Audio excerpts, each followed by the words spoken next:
Disse que vai começar em breve o vídeo. Vamos lá, tá transmitindo agora.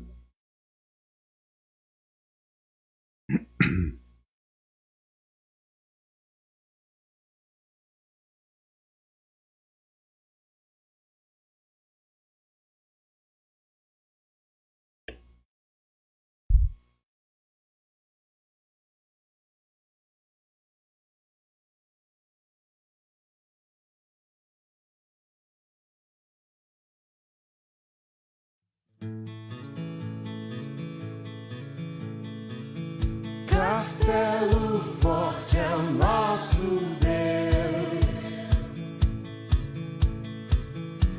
escudo e boa espada,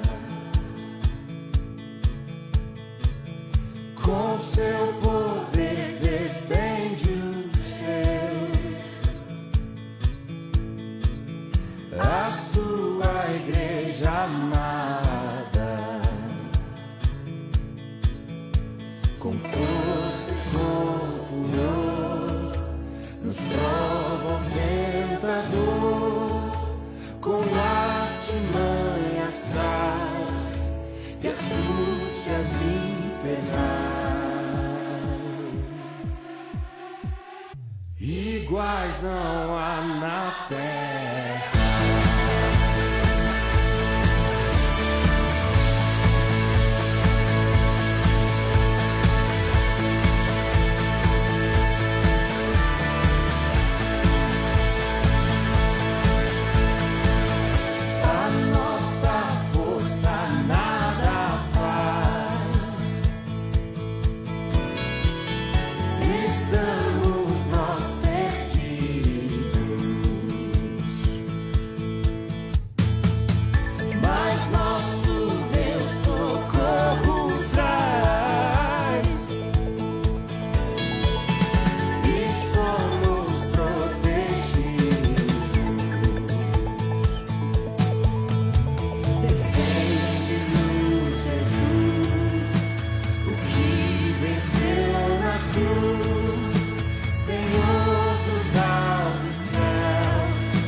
Triunfa na batalha.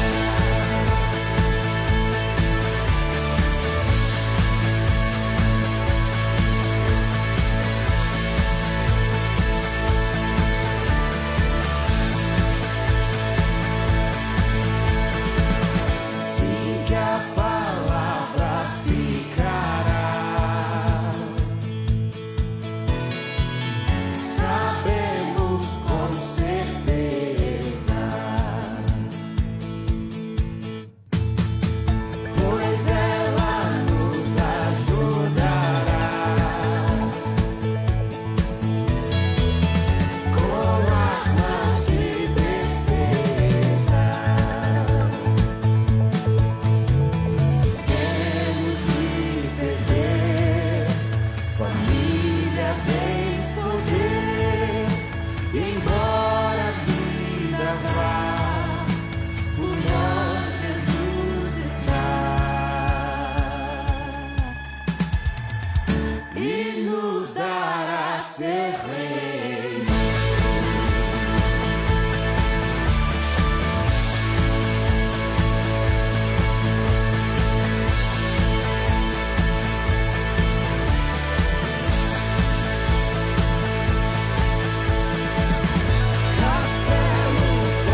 Muito bom dia, igreja amada.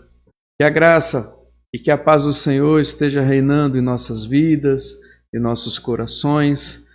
Que o Senhor Deus inunde a sua vida, a vida da sua família, com toda sorte de bênção, com tudo aquilo que Ele tem escolhido para você, para mim, desde a eternidade. Que bom que você está conosco nessa manhã. Que Deus realmente lhe abençoe muito e ricamente. Nós vamos orar nesse momento, pedindo intercessão do nosso Deus para esse momento de escola bíblica dominical. Eu convido você, aonde você esteja, que feche seus olhos, concentre sua mente no Senhor Deus e ore ao Senhor Deus em sua casa nesse momento. Pai de amor, grande Deus, nós lhe agradecemos porque o Senhor tem nos perdoado, porque o Senhor tem, ó Deus, passado de nós toda a maledicência que nós fazemos. Obrigado, Deus, pelo perdão, pela vida que o Senhor tem nos dado. Obrigado, Deus, porque o Senhor não olhou para nós diretamente, mas olha para nós através da cruz do seu Filho Jesus, e assim tem nos colocado diante do Senhor, com desejo de adorá-lo, com desejo de servi-lo. E, ó Deus, nós lhe pedimos que nessa manhã o Senhor venha abrir o nosso entendimento para que nós entendamos a boa, agradável vontade do Senhor. Que essa lição de escola bíblica dominical seja edificante em nossas vidas. A começar em mim, ó Deus. Faça ao meu coração aquilo que o Senhor tem preparado. Faça, ó Deus, ao coração da amada igreja, dos amados ouvintes, ó Deus, aquilo que o Senhor tem preparado desde a eternidade. Nós estamos cumprindo o teu querer, cumprindo o teu mandato, ó Deus. Que a sua palavra seja pregada, que o seu nome seja exaltado e glorificado. Em nome de Jesus, ó Deus, nós nos colocamos aos seus pés nesse momento, com um agradecimento e ó Deus, com expectativa fantástica de o Senhor elucidar toda a tua palavra em nosso coração. É em nome de Jesus que nós oramos nesse momento. Amém. Meus amados irmãos, ainda vamos louvar o Senhor com o hino 74 dos nossos hinários. Vai estar sendo projetado aí na sua tela com letra. Cante ao Senhor, hino 74, fidelidade.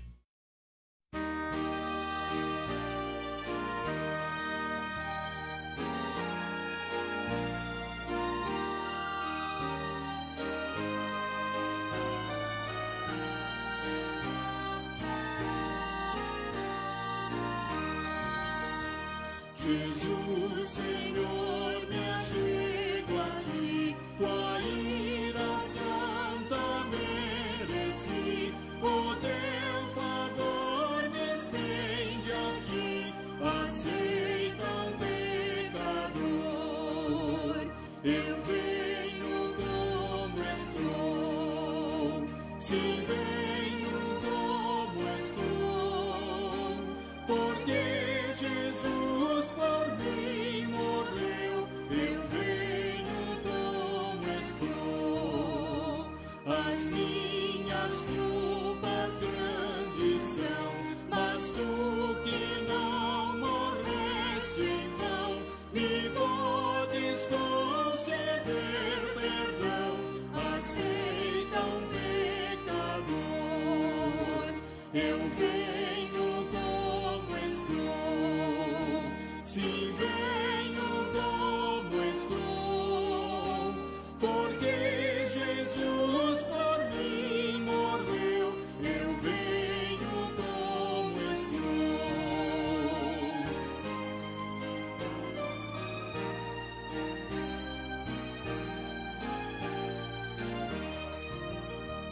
Oh, vem agora, Salvador, livrar-me por teu grande amor, pois tu, Jesus, és meu Senhor, aceita um pecador, eu venho como estou, sim, venho como estou, porque Jesus por mim morreu, eu venho como estou. Muito bem, meus irmãos.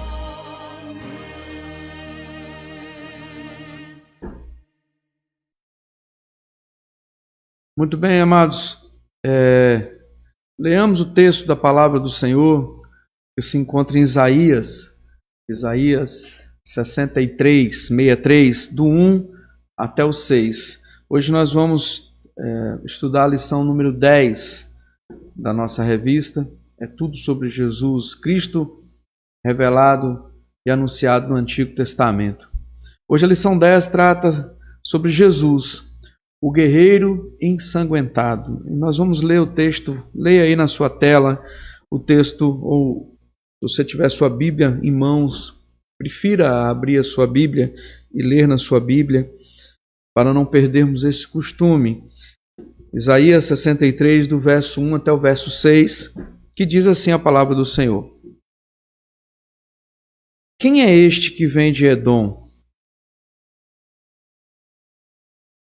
de Borza, com vestes de vivas cores, que é glorioso com a sua vestidura, que marcha na plenitude da sua força? Sou eu que falo em justiça, poderoso para salvar, porque está vermelho o traje e as tuas vestes como as daqueles que pisam uvas no lagar? O lagar eu pisei sozinho, e dos povos nenhum homem se achava comigo.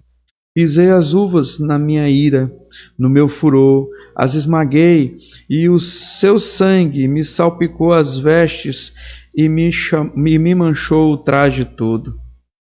Porque o dia da vingança me estava no coração, e o ano dos meus redimentos é achado. Olhei e não havia quem me ajudasse. Admirei-me de não haver quem me sustivesse. Pelo que o meu próprio braço me trouxe a salvação, e o meu furor me susteve. Na minha ira pisei os povos, no meu furor embriaguei-os, derramando por toda a terra o sangue. Meus amados irmãos, um texto complexo, um texto que nos faz refletir. Esta semana, ao estudar essa lição, eu me senti completamente incapacitado de estudar essa lição. Eu confesso aos amados irmãos que me veio à memória, me veio à mente esse dia. Me veio à mente esse ajuste de conta do Senhor Deus para conosco, usando o seu servo para pisar as uvas. E nós vamos entender esse termo essa manhã, se assim Deus permitir. Mas, ao me sentir incapacitado de pensar com os irmãos sobre esse assunto, nós também vemos a necessidade de falarmos sobre isso. Um assunto deveras complexo, um assunto deveras, às vezes, dificultoso de entender, mas necessário para a nossa edificação. A introdução da revista ela traz uma alusão ao filme para quem assistiu, mas a bem da verdade, o reverendo Alain René usa trechos do livro, As Crônicas de Nárnia. Então ele narra aqui uma conversa, um diálogo entre o leão, a feiticeira e o guarda-roupa. Quem leu o livro ou quem assistiu o filme tem isso vivo na memória. Mas o que eu quero dizer e o que o reverendo Alain coloca aqui em caráter introdutório, que uma conversa entre as pessoas ali, entre os elementos que ali estavam falando, eles estavam falando de Aslan, o leão, que era o leão, o grande leão, que é o símbolo de Jesus Cristo na obra de C.S. Lewis, As Crônicas de Nárnia. Então, num determinado momento, um dos personagens diz assim: quem foi que disse que ele não era perigoso? Referindo-se a Aslan. Quem foi que disse que ele não era perigoso? Claro que é. Ele é perigosíssimo. Mas acontece que ele é bom. Ele é o rei, disse e repito. Então, o senhor Castor, que é um dos personagens do filme, então ele vai se referir a Aslan, o leão, o grande leão, e diz: quem disse que ele não era perigoso? E ele assevera: ele é perigosíssimo. A questão toda, o que acontece, ele diz, é que ele é bom, ele é rei. Então Aslan é descrito como um personagem perigosíssimo, porém bom. Não apenas bom, não apenas amável, não apenas terno, mas perigoso, e está no superlativo, perigosíssimo. A mesma coisa, queridos, a mesma coisa nós podemos dizer a respeito de Jesus. E aí é onde mora a questão, porque se tornou uma modinha, e isso é de épocas e de tempos, e não se tira isso com estalito de dedo, mas quando nós conseguimos observar isso, as considerações a respeito do Evangelho, da pregação, do viver, mudam. Elas mudam completamente. Então tornou-se uma modinha descrever o Senhor Jesus, apenas como terno, como cheio de bondade, afável, como alguém que é agradável com todos, que nunca ergue a sua voz, que nunca se ira, que sempre está disposto a ser bonzinho, a passar a mão na cabeça. Infelizmente tornou-se uma modinha. E muitas pessoas pensam que Jesus é apenas manso, humilde, né? Que é alguém que apenas convida pecadores ao arrependimento, pecadores cansados para que venham até Ele e achem descanso para a sua alma. Não há espaço, meu amado, na mente de muita gente para um Jesus Cristo intolerante com o mal. Eu vou repetir. Não há espaço na mente de muitas pessoas para um Jesus Cristo intolerante com o mal. Não há espaço na mente de muita gente para um Jesus intransigente com a falta de religiosidade, com a falsa religiosidade. Meu amado irmão, Jesus, na cabeça de muitos, não pode nunca ter pronunciado palavras duras ou palavras condenatórias contra os líderes religiosos, contra os judeus da sua época, contra aqueles que iam de encontro com a santidade de Jesus. Muitos não vão acreditar e não vão aceitar que Jesus tenha proferido palavras duras. Muitos não vão acreditar, mesmo lendo na Sagrada Escritura. Com isso eles eliminam a inerrância das Escrituras, eles jogam a inerrância das Escrituras no lixo, quando diz que Jesus nunca poderia ter feito um azorrague, que é aquele chicote, e ter dado no lombo daqueles cambistas que estavam no templo. Meus amados irmãos, Jesus Cristo, e nele, em Jesus Cristo, que nós encontramos a redenção, o descanso, a felicidade, a esperança, a promessa futura. Entretanto, é em Jesus Cristo, é nele que nós também encontramos condenação, destruição, choro, ranger de dentes. É em Jesus Cristo. Mas pastor, Jesus não é amor? Deus não é amor? Sim, mas Deus é justiça. Jesus é esperança, porém Jesus é condenação. Jesus é redenção, porém Jesus é destruição, é condenação. Jesus é descanso, porém Jesus é ranger de dentes. Para os seus, Jesus é redenção. Para os que não são seus, Jesus é destruição. Entende a dificuldade? Agora, observe lá em Lucas 2,34. Simeão, quando pega o bebê Jesus nos braços, ele sabendo que era o Filho de Deus, ele diz o seguinte lá em Lucas 2,34. Eis que este menino está destinado tanto para a ruína, como para o levantamento de muitos em Israel, e para ser alvo de contradição. Até hoje, as pessoas que não querem observar o pecado, que querem continuar vivendo no pecado, que querem ter uma vida pecaminosa, uma vida destrutível, eles querem imputar em nossas cabeças que Jesus é paz e amor. Que Jesus é o Jesus paz e amor. Muitos vão dizer, não precisa falar de inferno, não precisa falar de condenação, fale do amor.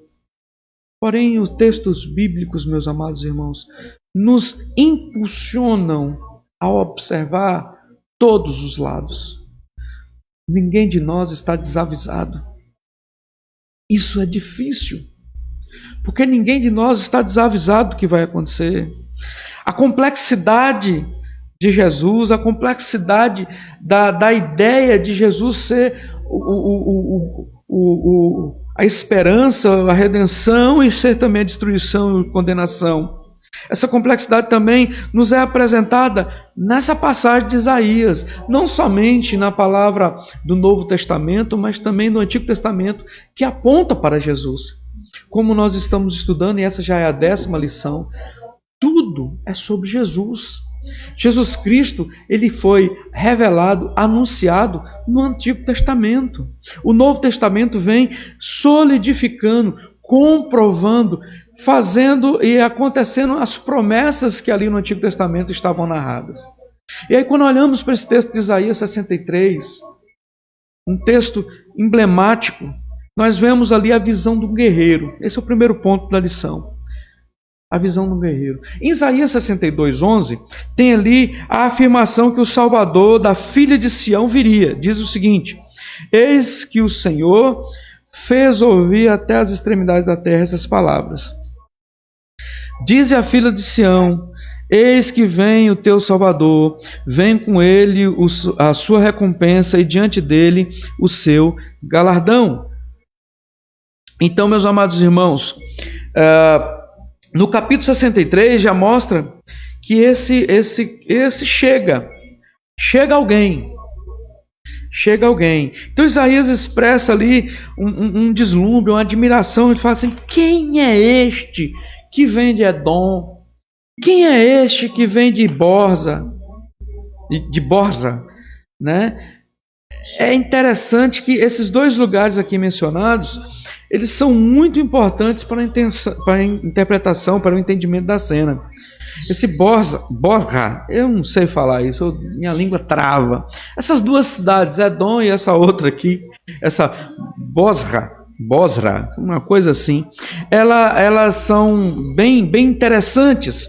A nação de Edom, ela está relacionada a Esaú, que é irmão de Jacó. A nação de Edom, ela não é do povo de Deus. A nação de Edom, ela é taxada na Bíblia como povo que não é povo de Deus.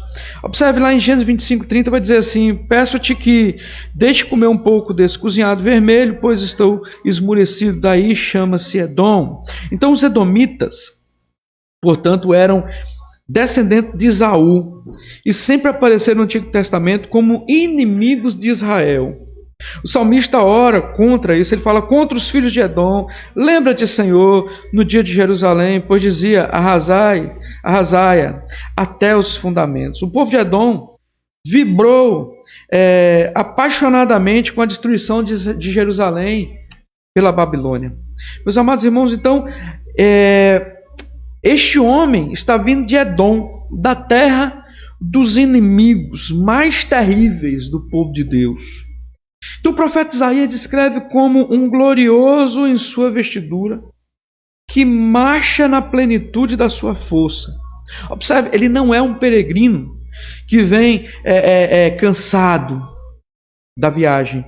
Ele caminha de forma enérgica, de forma forte. Mas observe também que as vestes desse guerreiro são descritas como sendo de vivas cores. Está tudo no texto. Então ele vem de Edom, da terra dos inimigos, da terra do povo que odiava o povo de Deus, e ele não vem cansado, ele vem forte, ele vem enérgico, e ele vem com vestiduras vivas, de vivas cores. E aí vem a pergunta, quem é ele? Amigo ou inimigo, já que está vindo da terra dos inimigos? E por que suas vestes estão manchadas com uma cor viva? O que ele fez ali? Essas perguntas, elas saltam nos olhos quando olhamos para o texto que nós lemos. Então o guerreiro responde quando é perguntado: sou eu que falo em justiça, poderoso para salvar. Amados irmãos, a maneira como ele fala é muito importante. Sou eu que falo em justiça, poderoso para salvar. A maneira como ele responde revela quem é aquele que fala, revela aquele que fala, e aquele que fala é Deus, ou mais especificamente no contexto de Isaías, e nós vemos isso, nós teremos que voltar um pouco, Isaías 29, que o texto aqui está nos mostrando o servo de Yahvé, o servo do Senhor. Lá em Isaías 59, 21, vai dizer que o servo diz que o seu espírito está sobre o seu servo. O Senhor diz que o seu espírito está sobre o seu servo e as suas palavras estão na sua boca, na boca do seu servo. No capítulo 61, o servo diz que foi ungido para pregar boas novas. Texto maravilhoso. No capítulo 62, ele diz que por amor a Sião não se calará. Por essa razão ele fala. Então, quem fala é aquele que tem as palavras de Deus em sua boca. Quem fala nesse texto, eu sou quem falo. Ou seja, eu sou o servo de Yahvé. Eu sou o servo do Senhor. E o profeta entende, portanto, que aquele que vem de Edom não é um inimigo, é o Salvador, aquele que viria para salvar a filha de Sião, para salvar a igreja. Meus amados irmãos, ele vem de Edom de Edom para Sião, com o objetivo de relatar o que estivera fazendo. Ele vem de Edom, chega em Sião e ele vai narrar ao profeta, nessa visão maravilhosa de Deus vingando o seu povo, vai narrar o que ele fez, qual era o objetivo, o que ele estava fazendo, porque ele diz que ele é poderoso para salvar. Em seu poder para salvar não se esgota jamais, mas o que ele fazia em Edom. Amados, e aí minha cabeça, ela começa a ir lá atrás em Isaías, e ela começa a ir lá na frente, no dia do julgamento, no dia final. E aí cria, não é um nó, mas uma certa dificuldade de olhar para o que vivemos e o que se vê muito em pregação, em estudos, e olhar para a palavra de Deus, que é a verdade. Não é o achismo. Eu acho. Não é isso. Não é o que eu penso, mas é o que a palavra de Deus nos diz. E aí vem o segundo ponto da lição. O primeiro ponto falou do guerreiro, a visão do guerreiro. Isaías vê esse guerreiro vem da terra dos inimigos. Isaías entende que esse guerreiro, ele falava aquilo que Deus tinha botado na boca dele, ou seja, era o próprio servo de Yahvé, não era inimigo e sim amigo, e ele estava vindo de Edom para contar o que ele estava fazendo ali, porque ele é poderoso para salvar. O segundo ponto que o texto nos traz são as vestes desse guerreiro. Então, um detalhe importante aqui em Isaías 63 é um jogo de palavras entre o versículo 1 e o versículo 2. Aquele que vem de Edom está com suas vestes Adom, que é a palavra hebraica, ou seja, vermelhas. Por isso que Adão, a palavra Adam, é a palavra que vem, que dá o surginome, o surgimento ao nome de Adão, a transliteração, que significa vermelho. Aqui, Adom, a cor, é vermelha. Aquele que vem de Bosra, que significa o lagar das uvas, vem com seus trajes como se estivesse pisado uvas, por ocasião de uma vindima, de uma pisada de uvas, de um trabalho. Então, o texto em hebraico ainda usa uma palavra que mostra o profeta buscando uma explicação. O texto vai dizer assim: por qual razão teu traje está vermelho? Ele olha para o guerreiro e fala: ei, por que tua roupa está toda vermelha assim? Por acaso você esteve num lagar? Você esteve pisando uvas? Você trabalhou com isso? Foi isso que você estava fazendo em Edom? Você estava lá num lagar, numa vinícola lá, pisando uvas? Era isso que você estava fazendo? Alguma coisa havia acontecido. Então, tratava-se de uma visão extraordinária, uma visão impressionante. Então o guerreiro vai e explica. Gente, que texto fantástico. Ele diz assim, no verso 3: pisei as uvas na minha ira, no meu furor as esmaguei, e o seu sangue me salpicou as vestes e manchou o traje todo. Olha isso, cara, que fantástico isso. Ele diz ao profeta que de fato estava pisando uvas.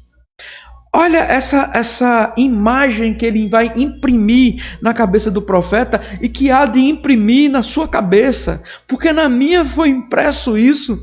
E eu até mandei um áudio para o reverendo Alain René e falei: cara, isso não vai sair da minha mente nunca, porque é fantástico. Ele imprime uma imagem, uma figura aqui de estar num lagar pisando uvas. Ele diz que eu esmaguei as uvas, ele pisou no furor. A palavra aqui traduzida como ira descreve um urro, aquele grito de indignação do guerreiro. Você já deve ter assistido filmes medievais, quando o guerreiro pegava a sua espada e ele corta, ele dá aquele grito, ele solta aquela... uma coisa mais nossa, uma competição de karatê ou de arte marcial, quando ele dá o soco naquelas lutas imaginárias chamada kata, ele dá o kiai, né? Aquele grito, aquele urro, aquela força do guerreiro. Meus amados irmãos, então, ira descreve esse urro, e furor descreve a intensidade e o calor da ira do guerreiro. É aquele desejo de fazer. Observe a gramática do texto, como nos mostra um guerreiro pisando com aquele grito, com aquele urro, aquela indignação, com aquela intensidade. Então, meus amados, ele pisou as uvas com raiva. E à medida que os pisava, o suco das uvas salpicava nas tuas vestes até ficar banhadas. Mas o que exatamente eram essas uvas? Que figura essas uvas querem nos mostrar? As uvas eram os edomitas, os filhos de Edom, os naturais de Edom, os inimigos do povo da aliança, os inimigos do povo de Deus. E ele diz no verso 6, na minha ira pisei os povos. Observe que agora ele está explicando o verso 3, na minha ira pisei os povos, no meu furor embriaguei-os, derramando por terra o seu sangue. Ele pisoteou os edomitas. Pesado isso? Pesado, mas real. No caso, Edom aqui representa todos os inimigos de Deus. O servo de Yahvé pisoteou os povos que são inimigos de Sião, inimigos de Deus. Ele tem atacado os inimigos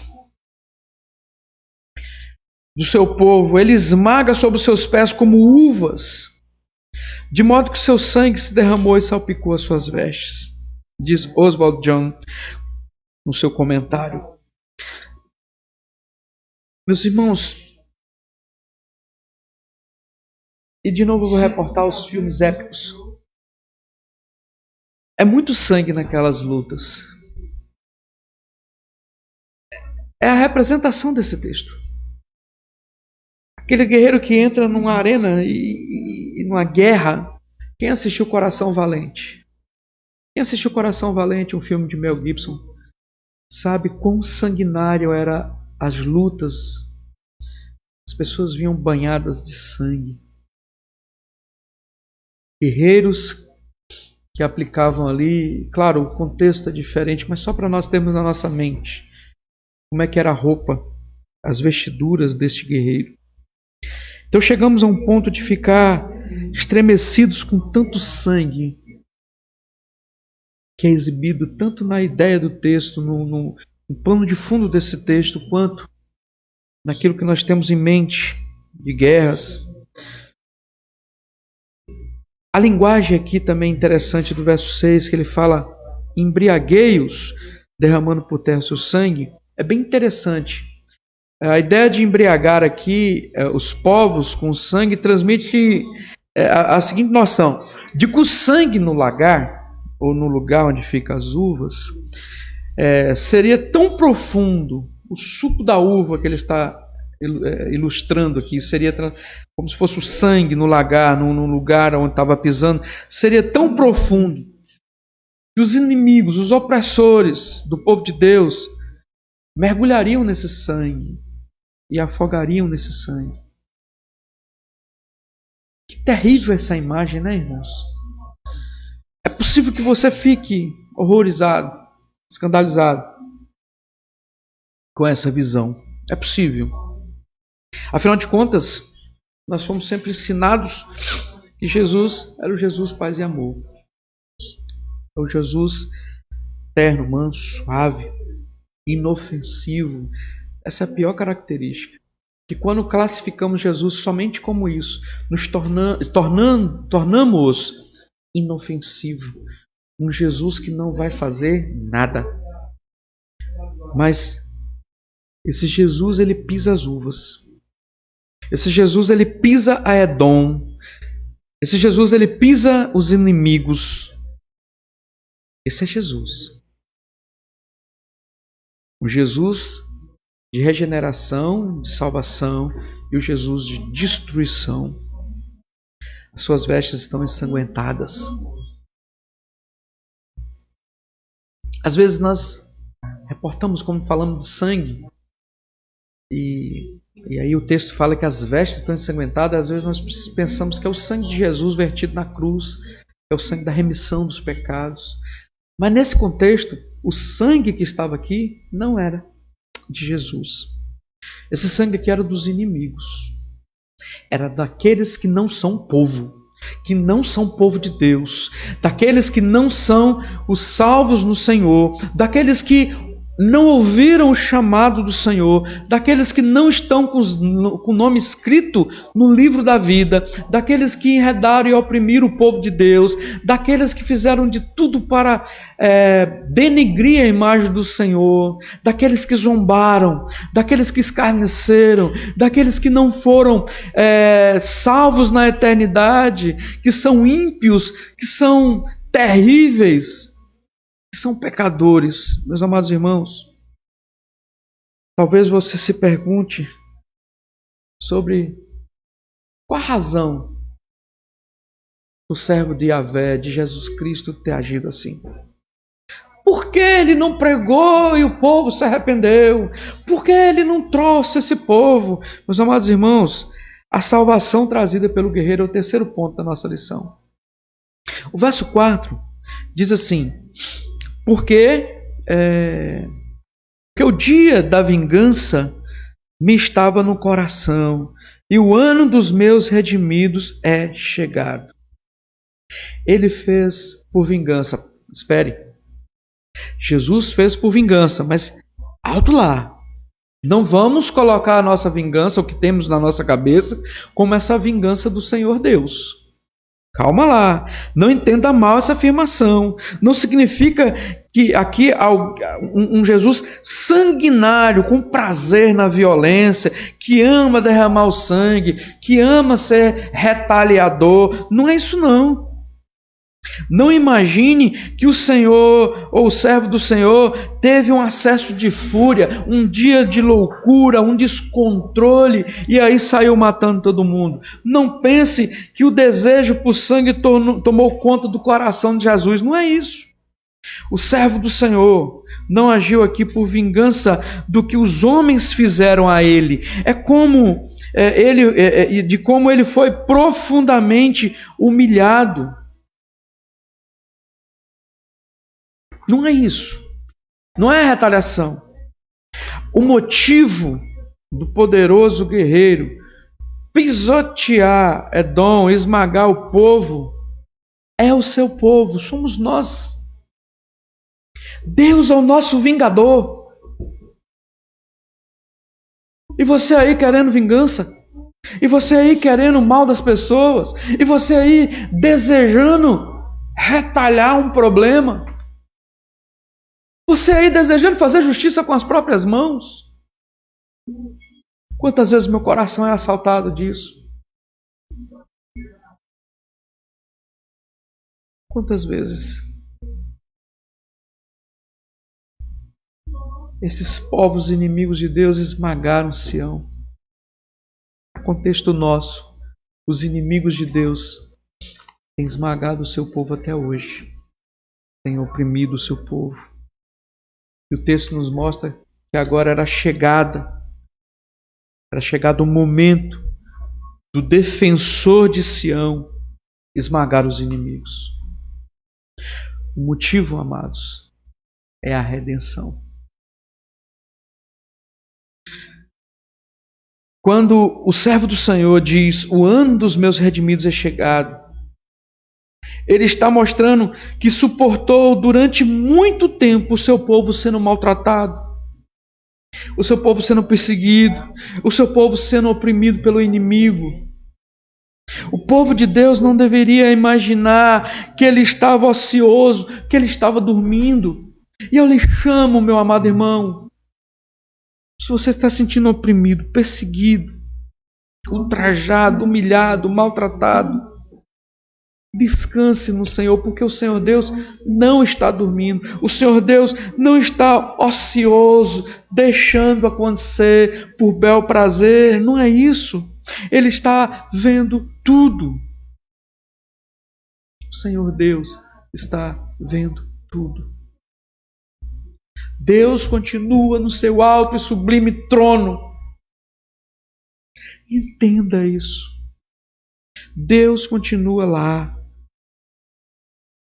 Deus de longe, é um Deus de perto, é um Deus de ontem, é um Deus de agora, é um Deus de amanhã. Ele não é um Deus fraco, um Deus criado por mãos humanas.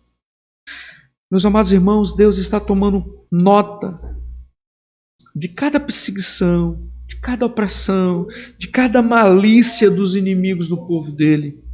Até que finalmente chegará, como chegou ali em Sião, quando chegou ali no tempo de Isaías, chegou o momento de executar a vingança pelos seus redimidos. Deus é o nosso vingador. E ai daquele que cai na mão de um Deus vivo, um Deus que vinga.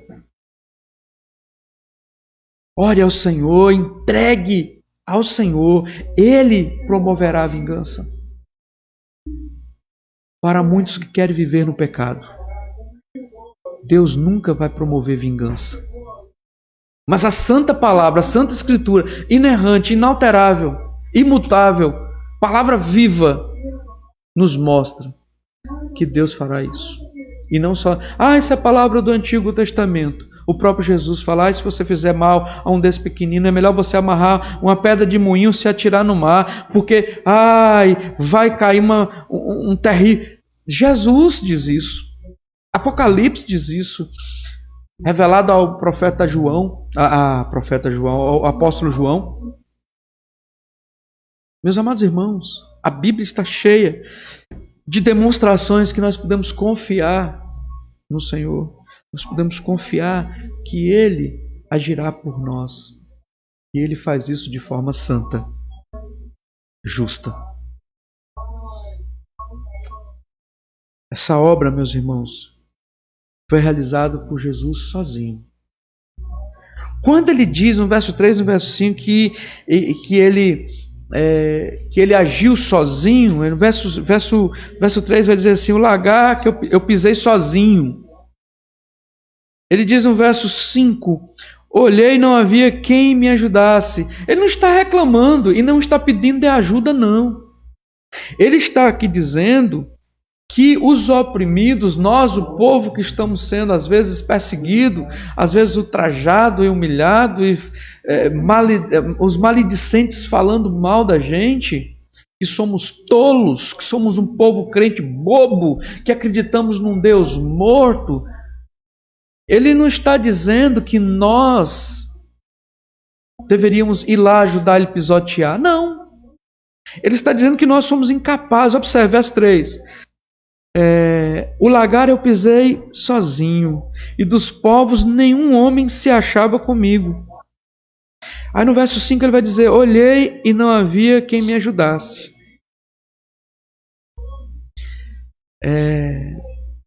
Admirei-me de não haver quem me sustivesse.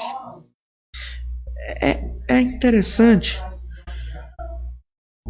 E aí vem uma afirmação aqui que Alain escreveu, que a reverenda Alain escreveu, e eu fiz de gosto postando nas minhas redes sociais.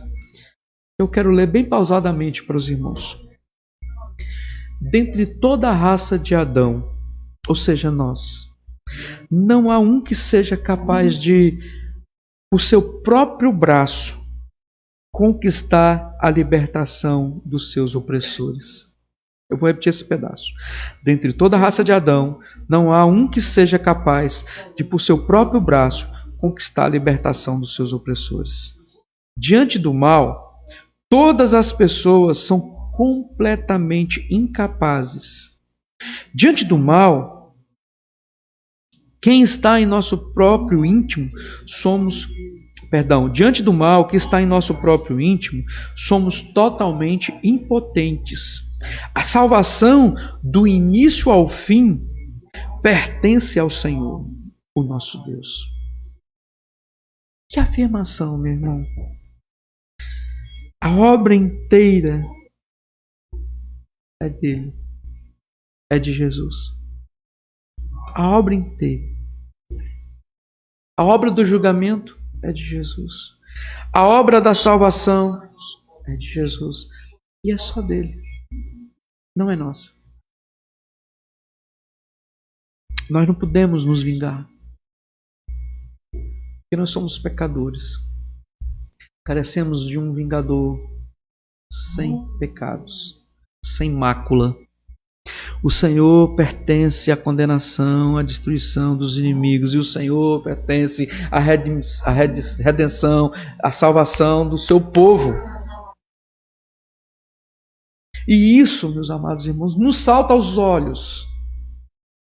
Quando entendemos que Jesus é o Jesus da salvação e é o Jesus da destruição, nós mudamos o nosso perfil de entendimento. Às vezes, queremos botar Jesus como nosso funcionário, que faz aquilo que nós queremos, do jeito que nós queremos, na hora que nós queremos. E não é assim. Jesus age de acordo com a tua própria vontade, de acordo com Deus, com a Santa Trindade. Meus amados irmãos, eu quero concluir dizendo que nós somos convidados a repensar Jesus, aquilo que nós imaginamos conhecer a respeito de Jesus. A lição nos traz isso e eu quero lhe conclamar a repensar da forma que nós agimos e pensamos quanto a Jesus. Precisamos pensar sobre a redenção, sim, mas a partir do quadro completo. Não há redenção sem destruição, meu irmão. Ou vai para o céu ou vai para o inferno. Não há como dividir isso. O servo do Senhor, Jesus Cristo, ele é bom, sim, é cheio de graça, de pleno de misericórdia, cheio de compaixão para com os sofredores que, gemendo sobre o pesado jugo dos perversos, achegam-se a Cristo, achegam-se a Ele com um coração contrito, um coração derramado. Porém, entretanto, contudo, esse mesmo Jesus é perigoso, perigosíssimo para com aqueles que se rebelam contra Ele, contra aqueles que massacram, que perseguem o seu povo amado. Meus irmãos, Jesus é o Cordeiro de Deus, manso e humilde, aquele que tira o pecado do mundo. Mas também Ele é o leão da tribo de Judá, poderoso e terrível em sua ira, temível em sua justiça. Diante disso, nós lembramos do Salmo 2, que pede que nós reajamos a Jesus com submissão, dizendo: beijemos a sua mão, pois dentro em pouco se inflamará a ira. Assim como aquele diálogo lá do filme e do livro, aliás, do livro e do filme, que o filme só existe por causa do livro, de C.S. Lewis, As Crônicas de Nárnia, quando o personagem, o Senhor Castor, diz: Aslan é perigoso. Quem disse que ele não é perigoso? Ele é perigoso, ele é perigosíssimo. Entretanto, ele é bom. E essas duas naturezas fantásticas só podem habitar no nosso Salvador. Como é que você vê Jesus? Apenas como alguém cheio de ternura? Como um cordeirinho? Ou também como alguém que no último dia enxugará as suas lágrimas? Sim. Mas você também entende e crê e vê nas Sagradas Escrituras que Ele executará a sua ira contra os inimigos do povo de Deus, tal qual um poderoso leão? Ou você tem essas duas imagens na sua cabeça, o cordeiro e o leão e o cordeiro, traçado lá no livro de Apocalipse? Ou você não está entendendo Jesus em toda a sua plenitude? Você não está entendendo o processo da redenção de um quadro completo? Que lindo esse texto, irmãos. Que narrativa maravilhosa, que promessa maravilhosa que esse livro de profecias nos traz. Que o Cordeiro que tira o pecado do mundo é também o leão que destruirá os inimigos de Deus, vingando assim o seu povo. Que Deus acrescente no seu coração, assim como tem acrescentado no meu, o desejo de estar na presença dEle, servindo, clamando por perdão de todos os nossos pecados, nossas transgressões. Eu quero orar com você mais uma vez. Pai Santíssimo, em tempo de crise, ó Deus, nós precisamos entender que o Senhor é o nosso vingador. Em tempo de crise, de tantas notícias falsas, de tantos assuntos desencontrados, nós carecemos, ó Deus, da Tua vingança. Nós carecemos, ó Deus, da Tua mão poderosa, do Teu guerreiro poderoso, esmagando as uvas, ó Deus, no lagar. Tende misericórdia, ó Pai, de nós, pecadores. E age com mão poderosa sobre os seus inimigos. Em nome de Jesus eu lhe peço, acrescente em nossos corações essa palavra. Atinja com essa palavra aqueles que o Senhor tem que te atingir. Alcance aqueles que o Senhor tem que alcançar. Que nós sejamos igreja do Senhor hoje e por todo sempre. defendidos pelo guerreiro do Senhor, pelo servo de Yahvé, unidos a Ti por Cristo Jesus na cruz. Em nome dele, ó Pai, de Cristo Jesus, é que nós oramos nessa manhã e te agradecemos. Amém. Meus amados irmãos, graças a Deus, mais uma lição. Ainda não temos notícias de como vai ser o novo decreto, como está essa doença, esse Covid-19. Só vemos que está crescendo o número e bem rápido. Eu creio que seja a tal da curva. Eu não quero falar sobre isso, mas eu quero clamar à igreja que ore ao Senhor a respeito disso, a respeito dos enfermos, a respeito dos familiares, mas também que oremos para que em breve tempo possamos nos reunir com os nossos cultos, nossas ações de graças, solenidade da Santa Ceia, solenidade do batismo, que os sacramentos possam ser executados novamente. Irmãos, e esse é apenas o princípio das dores. Vai chegar um tempo que a perseguição virá, e nem aqui na internet nós vamos poder nos ver, ouvir. Que Deus tenha misericórdia de nós. Que a nossa geração está passando por essa pandemia seja agraciada pelo entendimento, para que nós possamos olhar para isso tudo, mas não somente isso, olhar além disso, saber que existe um guerreiro forte, um guerreiro de vestiduras e que marcham na plenitude da sua força, zelando e vingando por nós. Deus lhe abençoe. E hoje, se Deus permitir, às 19 horas, teremos o culto solene. Desculpa, não é bem culto solene, é uma transmissão no horário do culto solene. E de forma virtual, estaremos trazendo a palavra do Senhor, cânticos, leitura da Bíblia, orações. Se você deseja pedir orações, alguma coisa assim, pode deixar nos comentários. Que Deus lhe abençoe. E eu quero fazer juízo sobre algumas coisas hoje à noite no Salmo 40. Então eu espero você hoje à noite às 19 horas para juntos aprendermos da palavra de Deus. Deus te abençoe e até lá.